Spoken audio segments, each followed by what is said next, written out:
बहुओं का अनोखा कुआं वाला घर। दोपहर का समय, आसमान से आग बरस रही है। चारों तरफ सन्नाटा है और जमीन सूखी पड़ी है। एक पुराना जंग लगा हैंडपंप बेजान खड़ा है। चारों बहुएं सिर पर पल्लू रखे पसीने से तरबतर होकर वहां खड़ी हैं।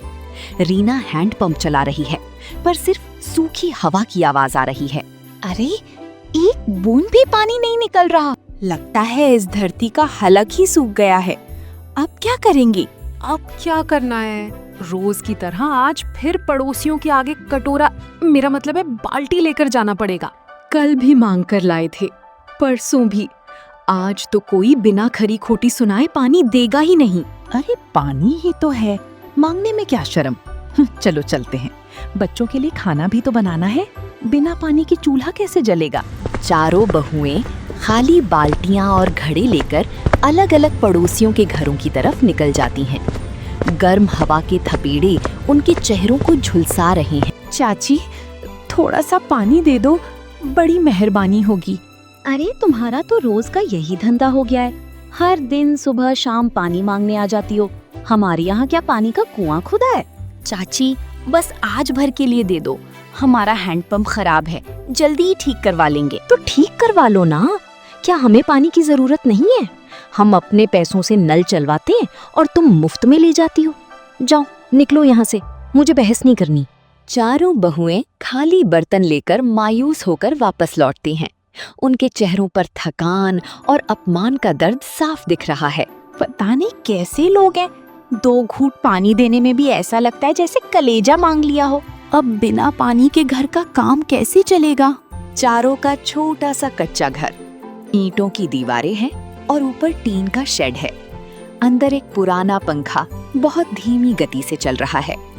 घर में इतनी उमस और गर्मी है कि सांस लेना भारी हो रहा है। ये गर्मी तो हमारी जान लेकर ही मानेगी।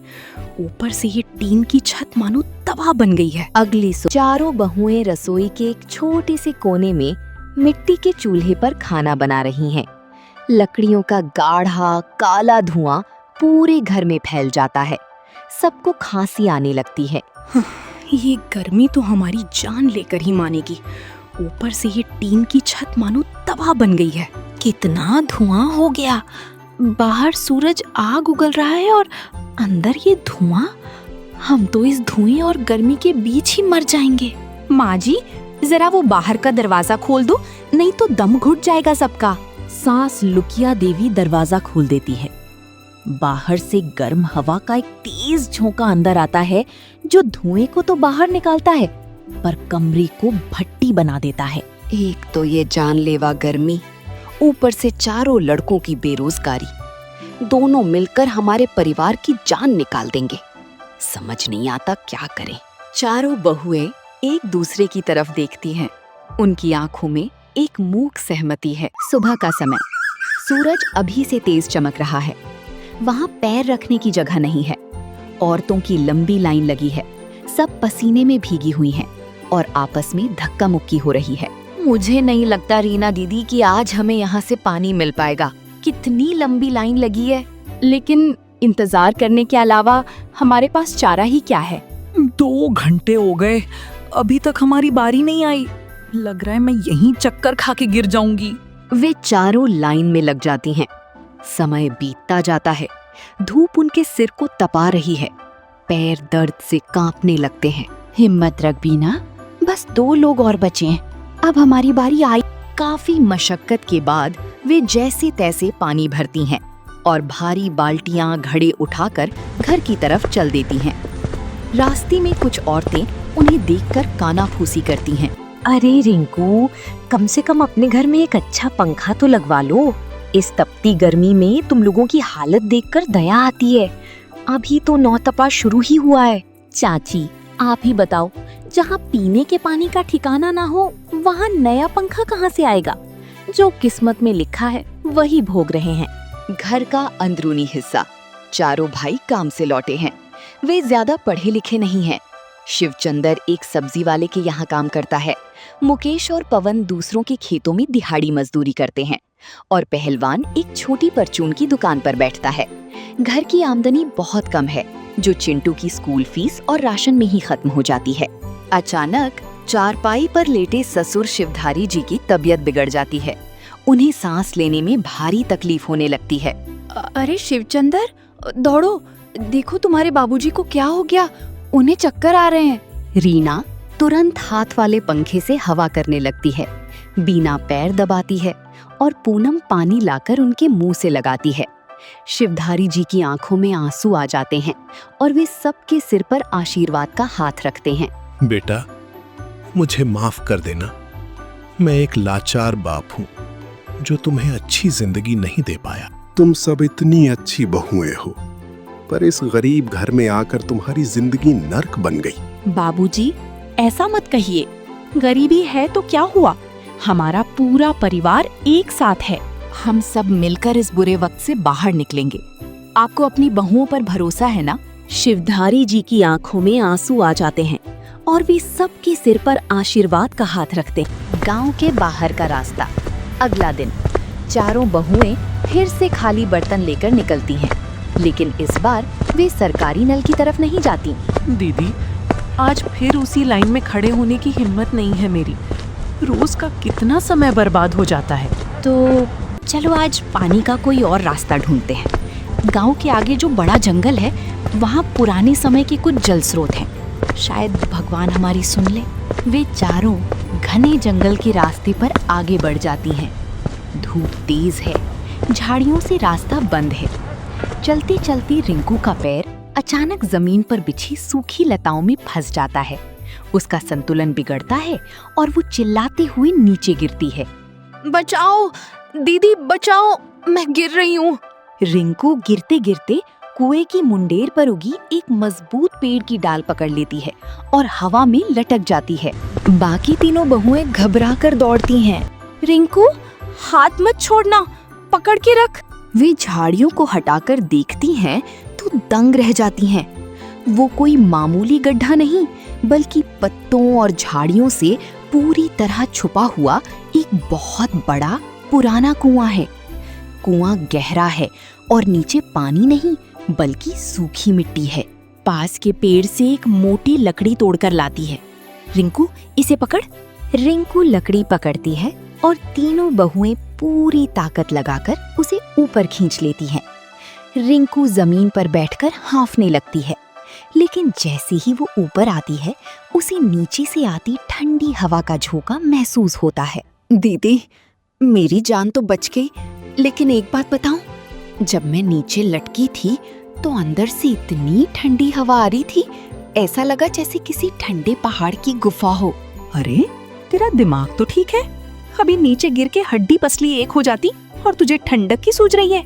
नहीं बीना, रिंकू सही कह रही है। जरा ध्यान से महसूस करो। नीचे से सचमुच बहुत ठंडी और ताजी हवा आ रही है। नीचे से सचमुच बहुत ठंडी और ताजी हवा आ रही है। बाहर की ये तपती धूप इस कुएं के सामने कुछ भी नहीं है। चारों बहुएं कुएं की मुंडेर पर बैठकर इस बात पर हंसने लगती हैं और उनकी हंसी उस सुनसान जंगल में गूंज उठती। गांव का सरकारी स्कूल। दोपहर का समय। मैदान में बच्चे प्रेयर यानी असेंबली के लिए खड़े हैं। तेज धूप है। रिंकू का बेटा चिंटू पसीने से नहाया हुआ है। अचानक उसकी आंखें बंद होने लगती हैं और वो जमीन पर गिर जाता है। स्कूल वाले तुरंत घर पर खबर करते हैं। चिंटू का पिता मुकेश बदहवास होकर स्कूल भागता है और उसे गोद में उठाकर डॉक्टर के पास ले जाता है। घबराने की बात नहीं है, लेकिन इसे भयंकर गर्मी के कारण डिहाइड्रेशन हुआ है। इसके शरीर में बिल्कुल जान नहीं बची है। इसे किसी ठंडी जगह पर रखिए, कूलर या पंखे के नीचे। अगर ज्यादा गर्मी में रहा तो हालत और बिगड़ सकती है। मुकेश चिंटू को घर लाता है। घर में पंखा तो नाम का है। रिंकू और पूनम बारी बारी से हाथ के पंखे से चिंटू को हवा करती हैं। उनके हाथ थक जाते हैं, पर वे रुकती नहीं हैं। दीदी, हमारे ठीक बगल वाले घर में मिश्रा जी के यहाँ नया एसी लगा है। क्यों ना हम चिंटू को कुछ देर के लिए वहाँ लिटा दें, बच्चा ठीक हो जाएगा। रिंकू चिंटू को लेकर पड़ोसी के घर जाती है। 2 दिन तो वो रख लेते हैं, लेकिन तीसरे दिन पड़ोसी औरत का रवैया बदल जाता है। देखो रिंकू, मैंने तुम्हारे बच्चे का कोई ठेका नहीं ले रखा है। हर दिन मुंह उठाए यहाँ चली आती हो। दीदी बस आज भर रख लो, डॉक्टर ने कहा है इसे ठंडी जगह रखने को, नहीं तो ये और बीमार हो जाएगा। तो अपने घर में एसी लगवाओ ना। मेरे भी बच्चे हैं, तुम्हारा बच्चा कोई राजा का बेटा नहीं है। ले जाओ इसे यहाँ से। रिंकू टूटे दिल से बच्चे को वापस लाती है। आज के जमाने में इंसानियत बिल्कुल मर चुकी है। कोई किसी गरीब की मदद करना ही नहीं चाहता। बस बहुत हुआ, अब हम किसी के आगे हाथ नहीं फैलाएंगे। जब कोई हमारे बच्चे की जान की कीमत नहीं समझता तो हमें खुद ही कुछ करना होगा। बहनों, मेरे दिमाग में एक बात आ रही है।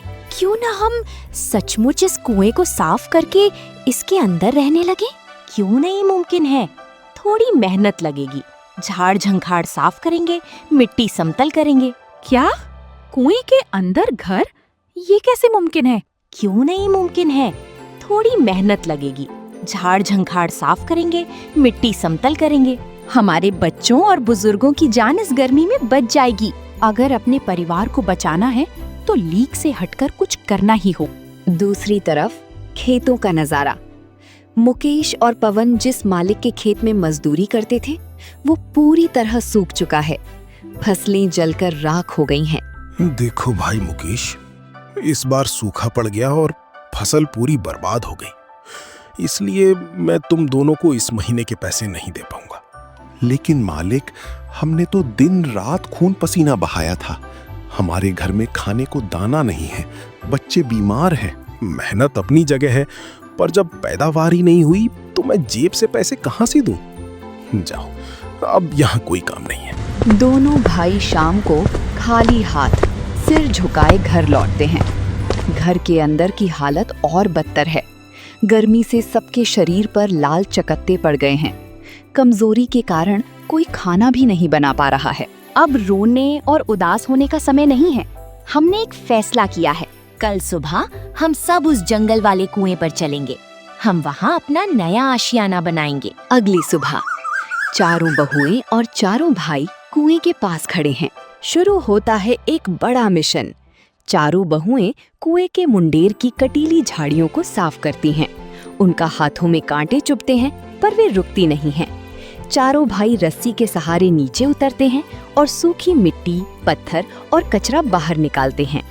कुछ दिनों की कड़ी मेहनत के बाद वे वहाँ सीमेंट, चूना और मिट्टी लाते हैं। कुएं के अंदर छोटे छोटे बांस के केबिन और कमरे बनाए जाते हैं। रसोई के लिए मिट्टी का चूल्हा बनता है।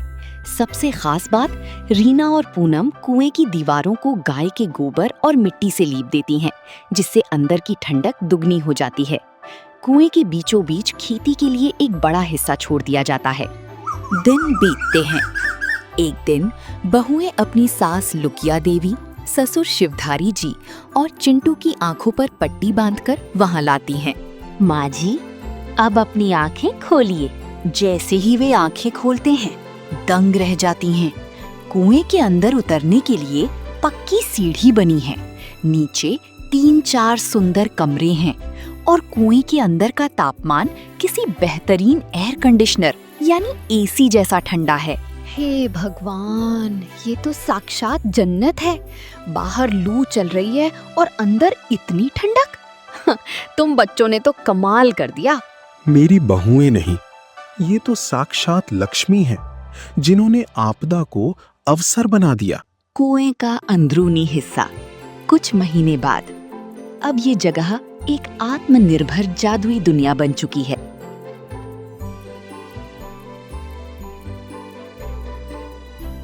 कुएं के अंदर हरी भरी फसलें लहलहा रही हैं।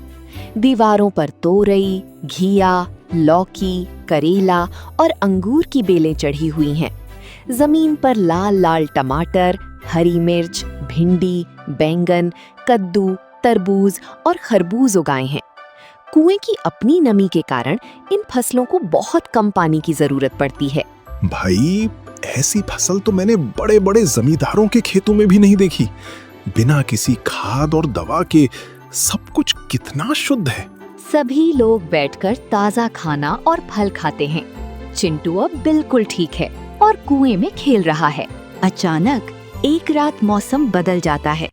आसमान में बिजलियां कड़कने लगती हैं और मूसलाधार बारिश शुरू हो जाती है। क्योंकि कुएं के ऊपर कोई पक्की छत नहीं थी, इसीलिए सारा पानी सीधे कुएं के अंदर आने लगता है। अरे दीदी उठो, अनर्थ हो गया, सारा पानी अंदर आ रहा है। पानी का स्तर बढ़ने लगता है। नीचे की जमीन पर कीचड़ जमा हो जाता है। चारों भाई और बहुएं बर्तनों से पानी बाहर फेंकने की कोशिश करते हैं, पर बारिश बहुत तेज है। उनकी हफ्तों की मेहनत से उगाई गई सब्जियां और फल पानी में तैरने लगते हैं। बेलें टूटकर गिर जाती हैं। हमारी सारी फसल बर्बाद हो गई। 1.5 महीने की मेहनत एक झटके में खत्म हो गई। कुएं में रहना जितना आसान था उतना है नहीं। रो मत रिंकू, तूफान बाहर के पक्के घरों को भी उजाड़ देता है। हमारी हिम्मत अभी डूबी नहीं है। पानी थमने दो, हम फिर से शुरुआत करेंगे। इस बार पहले से भी बेहतर बनाएंगे। तूफान के कुछ दिनों बाद सब कुछ फिर से साफ कर दिया गया है। नई फसलें आ गई हैं। बाहर फिर से तेज गम पड़ रही है। फिर पूरा परिवार खुशी से रहने लगता है। आपको इन बहुओं का ये प्रयास कैसा लगा? हमें कमेंट करके जरूर बताएं।